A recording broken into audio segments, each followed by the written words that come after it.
Warning, I'm from Yorkshire. That means I don't say the word console the way most people do. In Yorkshire, we tend to have flipped emphasis on words, so please don't send me any more messages telling me that I'm pronouncing it wrong, because I can't help it. Thank you. Looking forward to the argument in the comment section about how to pronounce it. Anyway, a while ago I did a little video about this handheld that my friend Quang of Asobi.tech pointed out to me. Since then he actually got hold of one and he brought it over to allow me to touch. Because of this, I now have way more info on this rare and unusual console. So please feel free to nerd out with me here. So yeah, I'm very excited. Me too. Just arrived.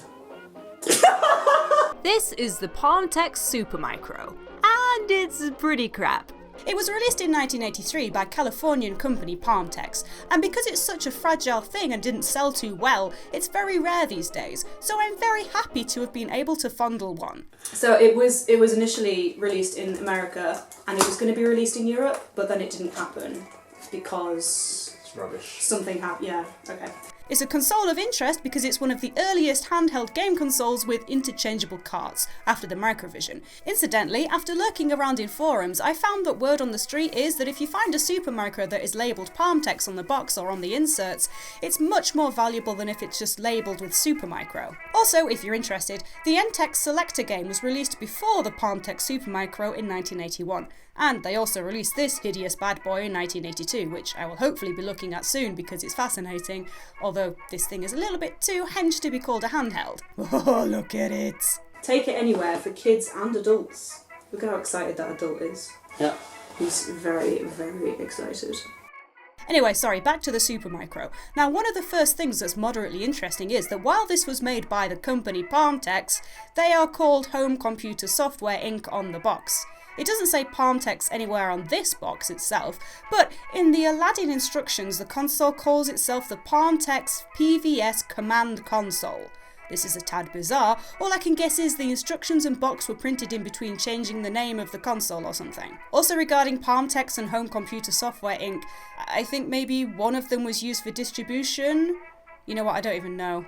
I spent a long time researching Home Computer Software Inc. or Palmtex, but I could find next to no info on them aside from that they were a very small company in Silicon Valley, incorporated in 1983 and dissolved at some point in the 90s, but they didn't seem to be doing anything in the interim. I can find nothing else made by them. I couldn't even find past employees or anything like that. This thing is a mystery. The instruction book for both the console and the games are just leaflets rather than books, without any pretty pictures, so I'm upset by that. Already I'm not happy, quite unhappy. Well, I don't think this thing actually has graphics. I know, but I mean, I kind of expect it. I mean, when the front cover is as exciting as that, I mean, it's all kicking off. Look, the writing in them is sort of bizarre. It's not weird, it's sort of difficult to read. You know when someone isn't a very good writer and you feel like you have to make an effort to concentrate? That. Ooh, random game action. Is that really a selling point? What does that even mean? So I made a mistake in my first video about this thing. It turns out that these thingies that I thought were speakers are not speakers at all. They are in fact D-pads. Both of them, for some reason. You're probably wondering why games this simple need D-pads. I'm wondering that too. Like I said, there were only 3 games made, so maybe there was an intention to make more hench games that would need 2 D-pads. Also, these lettered buttons stand for R, which is reset, M for music and pressing it turns on the sound, P is for pause, and the A, B and C are the action buttons. I thought this thing here was a metal plate, but it's actually a sticker. It's all very cheap feeling. It really is incredibly fragile. It honestly feels like it's about to explode. The plastic is flimsy as hell. It really feels only slightly more robust than packaging plastic. I was honestly a bit too scared to touch it. Well, there we go. This looks like a tiny little computer, like a little mouse's computer. So cute, but it feels really, like I wouldn't want to pick it up by this bit now because that just feels too heavy now. Like, yeah, I can see it straining on the... That's without batteries as well. Without batteries, yeah, it would just fall off with batteries. That top bit here isn't essential. It does make the console look much nicer when folded up though, but it's just a plastic shell with a bulb in it, nothing more. Bulbs which are very prone to breaking. So much so that we turned it on once and then I refused to allow Quang to turn it on again for my video. Oh god. That's my box. So literally just a box with some lights in and then The idea is that you would turn it on and then it would shine through the cartridge, so you'd be able to see. I'm just so scared of you breaking it. Getting the batteries in are a real effort. And, of course, you have to be certain not to close the battery case afterwards, otherwise you will absolutely never get them out without breaking the damn thing open. This is a well-known fact about the Palmtex Supermicro, but it was also evidenced by the fact that Quang's had some small scuff marks near the battery compartment where a previous owner clearly got a bit stabby with a screwdriver. Yeah, so and then, yeah, they've gouged it there as well, yeah. I'm just going to put it in halfway. Yeah. There. Stop. It's It's a really bad paradox. It's like you can't close it, but if you keep it open, so I need just to pause batteries. I need to keep my hand on it. Was it supposed to do that? Anticlimactic. Yeah. Just slide it up.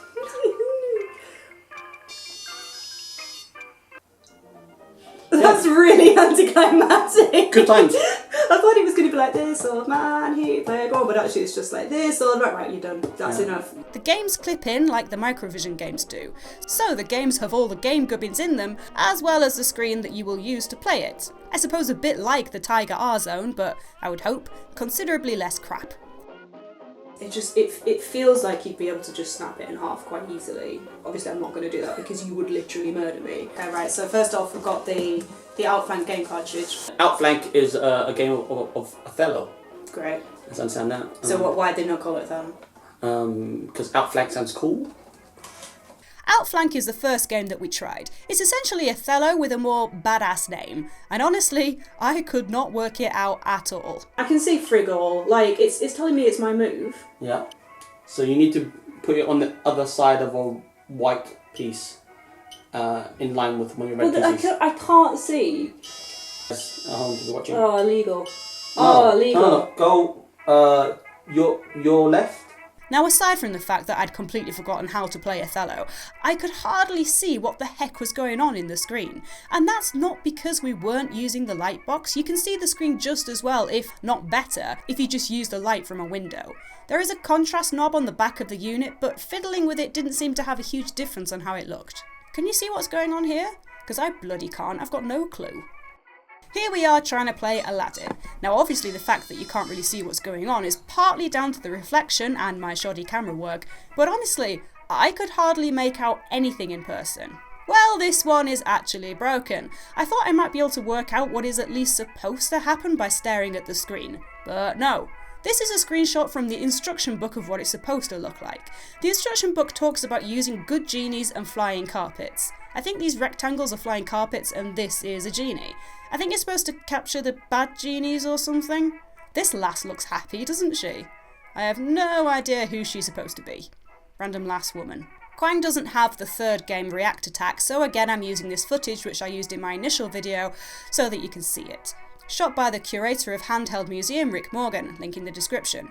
The thing with this one is there is a heck of a lot going on here. This is meant to be you, and the red box is a terrorist. It's a very complex game idea for such a limited format. In fact, going back to the Aladdin one, I think this one was probably a very complex game too. The instruction book talks about capturing bad genies as well. It's all kicking off. It's a bit much, really. This seems to be one of the main problems with this thing. It was trying to make a super sparkly, colourful thingamabob that the company just did not have the know-how to make. Not necessarily on a software level, but certainly on a graphical level, and by God, certainly by a hardware level. I'm expecting this thing to crack into a million pieces just by pressing the buttons. And the Aladdin cartridge not working isn't really that unexpected. Even the games are prone to breaking quite easily. You know what blows my mind here when I really think about it? The Famicom was released in Japan the year that this thing was released in the USA. I know obviously the appeal of being able to play games on the go gives a lot of leeway for something that looks quite this bad. But I mean, seriously, how disappointing would it be to play this after playing a Famicom? And anyway, we'd get the Game Boy about 5 or 6 years later. So here's the Supermicro price list, taken from a pamphlet inside the console's box. So the console alone was $39.95 in 1983, which adjusted for inflation is about $100, which is about 75 quid. For a handheld console as limited as this does seem a little bit steep, but to be fair, the Microvision released a couple of years earlier was $10 more expensive, although those things are much more robust than this oddity. In this list, by the way, light pack is referring to that top bit with the light in it, so I guess they knew already how fragile this thing was and that people might need replacements. In fact, in this one that Quang brought round, there was already 2 bulbs that had been broken. You could hear them sort of rattling around.